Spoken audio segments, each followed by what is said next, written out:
It's unpredictability is the only thing that we can predict. Yeah, exactly. That's just like the stock market, by the way. Yeah, right. Exactly. Well, hey, man, it's great to meet you. And I want to begin our conversation with what we've lived through for the last 3.5 years, getting through this global pandemic. How did you get through it? And how did it change you? Do you mean from a business sense or a personal sense? I think the Venn diagram bleeds into each other. Just how overall did you get through it? Yeah. Well, well, I'm a market driven, a market influenced person. My life has been in the stock market, in the bond markets, since 1979, really, as I started my business. And I started investing, about 4 or 5 years before that. So I've always had to deal with things like pandemics Yeah. of a different name. They could be economic pandemics as well as health pandemics. So I've been through three major meltdowns, and this one for me really wasn't a whole lot different. Um, a correction is a correction is a correction. You always have them in the back of your mind, when in my way of looking at investing life is, it's a market cycle. It's always been a market cycle, and you don't really know what's going to be impacting it, if it's going to be war, if it's going to be health, if it's going to be politics, it's going to be economic, who knows? Yeah. Planes fly into World Trade Centers. I Yeah. mean, shit happens, Yeah. So my premise has always been take your profits when they're there, have targets, reasonable targets. If it gets there, you take it and you find something else to invest in. So, how did the pandemic impact me? It created, and I hate to say it, as any correction does, it creates an opportunity to buy things cheaper. Yeah. And that's how I have to look at it. So if it, to get to the essence of what you do on a daily basis, if I put you in front of a bunch of third graders, it's career day, and one of the kids asks you, "What do you do for a living?" How do you answer them? I I teach your parents how to generate enough income to put you through college when you graduate high school. Well said. That's So, what I do. what did you want to be in the third grade? What was your dream around 10 years old? Uh, no, I guess I was pretty much a wimp. So I don't think I had any real dreams other than to try to stop wetting my bed. And, you know, Right. there's really nothing going on at that age. Yeah. I was still in the Bronx. I don't remember a whole lot of it at all at that age. I remember from about 5 years of age on, because that's when my father made his big change, and we all moved out to North Jersey on a lake, and he started uh, developing homes out there. And we lived on a lake, and I had to learn how to swim right away, and learned about boating, learned about the beach. We had a beach next door, public, private beach for our community. So that's about as much as I remember. But early years, up until the age of 12, really put me in the idea of work, because my Yeah. father was a fanatic. I mean, he was he'd go to New York 5 days a week and run his business from there, and then come back and do the development part here in New Jersey. So I got the idea that you gotta be doing things and making money. Money was always there Yeah. in our environment. He was always looking for a way to make it. Uh, Maybe it was because my mother had such luxurious tastes. I don't know. It could have been that. They So, like they like Cadillacs and nice meals. I don't know. But yeah. I got into investing early in my life. Really, working in investing. I started. He made me put on when I had a lawn mowing business. Um, I started it. He liked the idea, so he bought me a brand new lawnmower to use. And I eventually had a couple of my friends. We bought more lawnmowers, and I was about the only lawnmowers. I was like what you see at the developments these days with crews contracting going around and mowing everybody's lawn and stuff like that. Yeah. I was like that when I was 12 and 13 years old. Interesting. So this And has always been kind of a part of your DNA. yeah, yeah, unfortunately, my wife still says, I retired in May. I sold my business in May. Yeah. She says, so when are you going to stop? I said, stop. I got new things to do now. I got this book that written. I've got to sell that. I've got people who need coaching Yeah. to get to where they're going. So, I'm busy in a different way than I was. I was managing about 100. It was 110 million for about 135, 140 families Wow. for But years and years and years. So that kept me busy. can you ever really stop though? I mean, you get trained your whole life to do this work. How do you just stop? I can't, not if she Right. wants to continue to go around the world on vacations and stuff Yeah, like that's right. it's, you know, one way or another, you've got to keep that. If you're going to maintain your lifestyle in retirement, you've got your portfolio. Your portfolio has to generate pretty much as much income as you were making. Yeah. I mean, yeah, if you have the idea, okay, I'm going to sit around, I'm going to watch the tennis matches and football games on TV and drink beer the rest of my life, that's another story. You don't Yeah. need a lot of money to do that. But if you're really curious about what things look like in Samoa, then you're going to have to pay a lot of money to go there and see, Yeah. That's you know. true. That's very So true. yeah, so I guess and geez, since I retired, I've met probably 60 new people Yeah. that I've spoken to about their goals and their objectives and things like that. And everybody's so different, but everybody's still really pretty much the same. Yeah. I get that. I get that. Mhm. I see Yeah, that so through interviewing different people. We're all kind of as divided as the media makes us sound in this country. We are really a lot of what we do and want is pretty similar, I think. You know? yeah, I would say. I mean, if you take all the hype, the politics, the religion, and everything else out of it, Yeah. of course, if we did all that, we'd all get along well with one another, wouldn't we? Right. I think we probably would, Yeah. you know? Yeah. So I'm really pleased with what my 45, 50 years in business have done for me. Yeah. Um, I mean, I worked every day, but still, and I'm still pretty much working a lot, but I'm enjoying the hell out of it. Yeah. Yeah. So I'm going to keep doing it as long as I'm enjoying it. That's it. That's the key. So, who's been a hero for you, an inspiration for you in your life? Well, I guess, even though my dad and I didn't get together, didn't, communicate on a total level too much and really weren't real pals, Yeah. his influence was big. His influence was really very big on me. Um, some of the other influences in the financial arena were the few people that focused on income instead of chasing market value.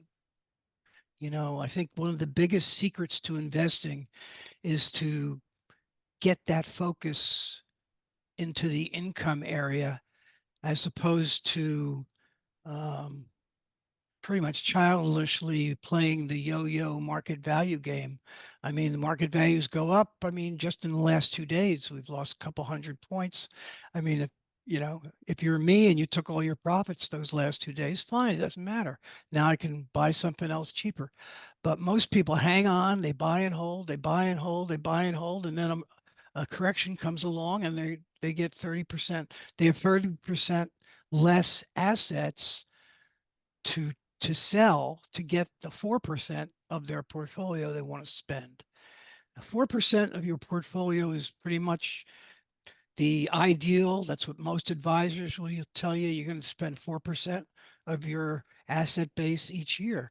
And I think that's a great target, but the implementation, how they go about getting that 4% is just, to my mind, you know, suicidal. you get a long correction. I mean, we are today in the S&P and in the Nasdaq still below where we were 2 years ago today. Is when we hit an all-time high in the S&P. Yeah. 2 years ago today, we're still below it. We have not been above it in that entire 2 year period. Only the Dow is above where it was then. Wow. And Nasdaq is still down almost, say, 8 to 10%, maybe. I don't know, something like that.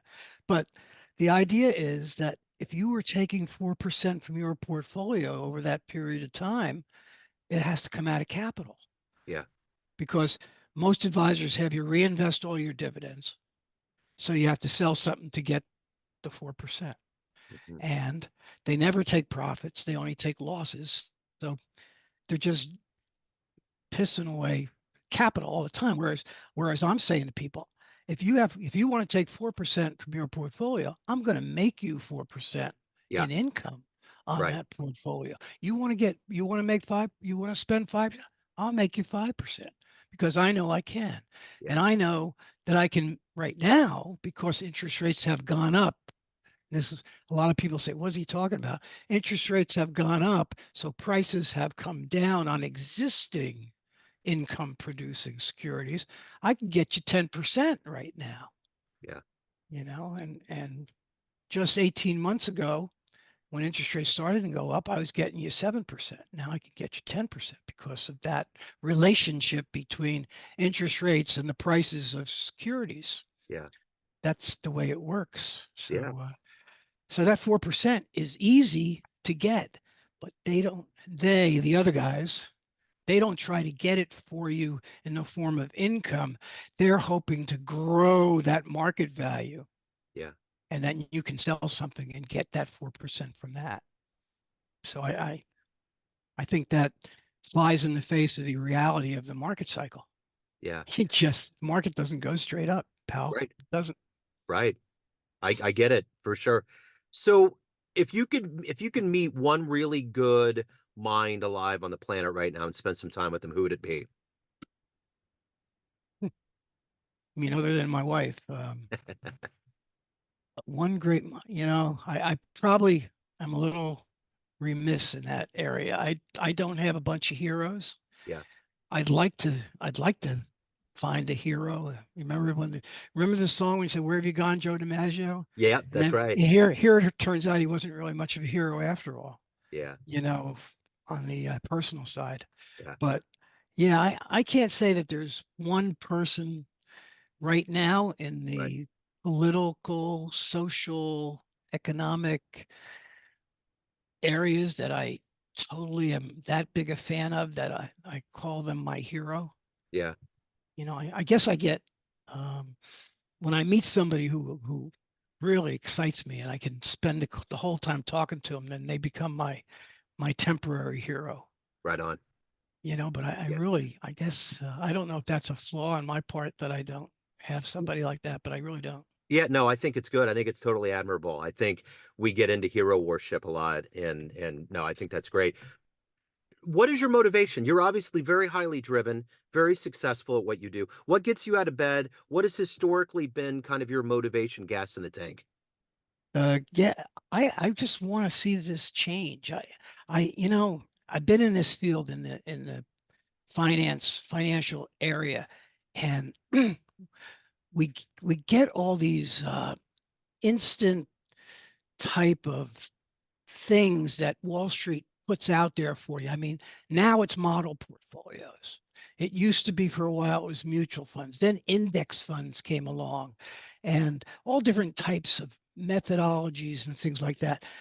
But when I think of what's going on, I just I just want to show people the other side of that. Yeah. Why do they want you in model portfolios? And there's an answer to that. And it's not necessarily what they want you to hear. You know, everybody's different. I mean, like I said, I've spoken to nearly 100 people or 50 people over the last few months. Not one of them had the same exact thing, you know, and they all looked at things a little differently. And a model is one size fits all. And I don't want people to think that they're a one size or everything should fit them, you know? So that's one of the things that pushes my button. That's what I'm trying to change. And I S- think, and my book, which I don't know if you want me to mention it or not, Please but do, please do. it's Yes. Retirement Money Secrets, and I spell a lot of that out, as well as how I go about generating this sum of money, this income that I generate, and I try to blow up some of these myths. The buy and hold myth, I think, is the biggest one. Um, it's great for Uncle Sam. It's probably great for them because they keep all your money in house and keep reinvesting it. But it develops such poorly diversified, heavy loaded situations that make it dangerous for people to have these types of portfolios.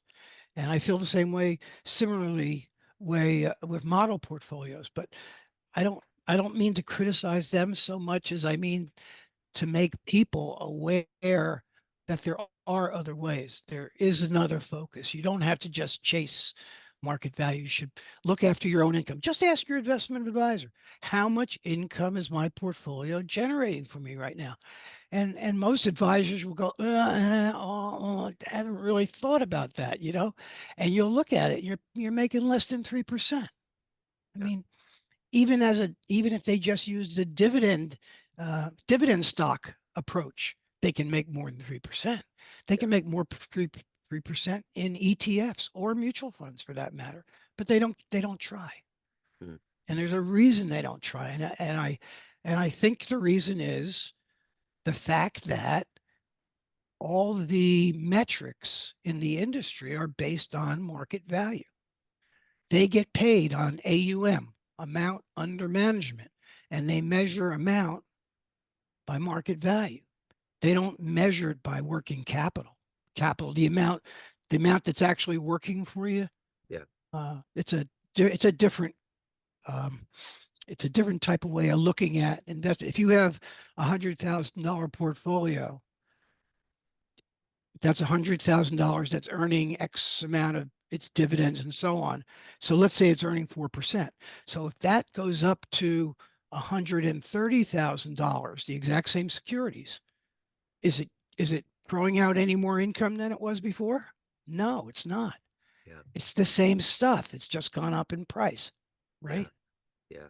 So unless you take that profit and reinvest it to generate more income, that $30,000 in growth doesn't do anything for you.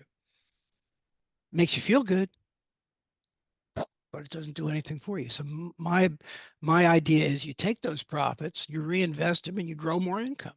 And what you want to see from quarter to quarter and year to year is a higher level of income and a higher number for that working capital. Because even when the market goes down, that doesn't change. So if you have, let's even apply it to the stock market. If you have nothing but the top blue chip companies in your base, doesn't matter if their prices go down. The Yeah. companies are still sound, you know? Yeah. Yeah. So it's a different way of looking at things. And I want to get that message out. And the book does that. My podcasts do that, I hope. Yeah. Yeah. And so So, of all of the things that you've done and accomplished professionally, what has been one of your best successes? One that always puts a smile on your face? one that always puts a smile on my face. When somebody writes a comment in my Facebook group or in a book review or something that doing it this way, when we started with you in 2020, that it's changed my life. That brings tears to my eyes. You Yeah. know, that's what man, that feels good Yeah. when somebody says that. It really feels good. So, if you had a dream tonight and ran into the 20-year-old version of you, and you could give that young version of you a piece of advice based on the wisdom you've gained so far in your life, what advice would you impart on that young version of you? Oh, let me give that a minute. 20-year-old version of me was before I got married, before really settled down. Okay. I wasn't even investing at that point. But what I would have said probably was, you know, go to grad school a little bit earlier than you did. Don't just get out of college, start working and moaning about how this and that is. Get get that master's degree first. Get that master's degree. Um, Ask a lot of questions, study a lot of areas, and by all means, get some business or economics courses so you understand about money and investing more than most people do. Most people don't even think about it until they get out of work with a 401k that they now have to convert into an IRA and then figure out what to do with it to make money.